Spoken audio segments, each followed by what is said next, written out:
ശനിയാഴ്ച വന്നത് മാർക്കറ്റിന് ചെറിയൊരു പോസിറ്റീവ് ബയാസ് ആണ്. പക്ഷേ ഇന്ന് രാവിലെ SGNX നിഫ്റ്റി ഒക്കെ ട്രേഡ് ചെയ്യുന്നത് 200ഓളം പോയിന്റ് ഗ്യാപ് ഡൗൺ ആയിട്ടാണ്. അതിന് പ്രധാനപ്പെട്ട റീസൺ ട്രംപിന്റെ താരിഫാണ്. കാനഡ, മെക്സിക്കോ, ചൈന എന്നീ രാജ്യങ്ങൾക്കൊക്കെ ട്രംപ് താരിഫ് ഏർപ്പെടുത്തിയിട്ടുണ്ട്. അതുപോലെ തന്നെ പല രാജ്യങ്ങളും തിരിച്ച് താരിഫ് അമേരിക്കയ്ക്ക് ഏർപ്പെടുത്തുന്നതിനെ പറ്റി ചിന്തിക്കുന്നുണ്ട്. ശരിക്കും ഒരു ട്രേഡ് വാറാണ് ഇത് നടക്കുന്നത്. മാർക്കറ്റിന് പൊതുവെ എല്ലാ മാർക്കറ്റിനും ഇത് മോശമായിട്ടാണ് വരിക.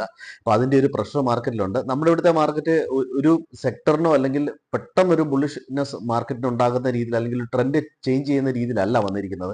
എന്നാൽ ഓവറോൾ നോക്കുമ്പോൾ ഒരു മീഡിയം ടൈം പോസിറ്റീവായിട്ട് വരാനുള്ള എല്ലാ സാധ്യതകളും ഉണ്ട്. ലിക്വിഡിറ്റി ഒക്കെ വരാൻ സാധ്യതയുണ്ട്. ഇനിയിപ്പോൾ RBIയുടെ മോണിറ്ററി പോളിസിയാണ് അടുത്തത് മാർക്കറ്റിനെ സംബന്ധിച്ചിടത്തോളം നിർണായകം.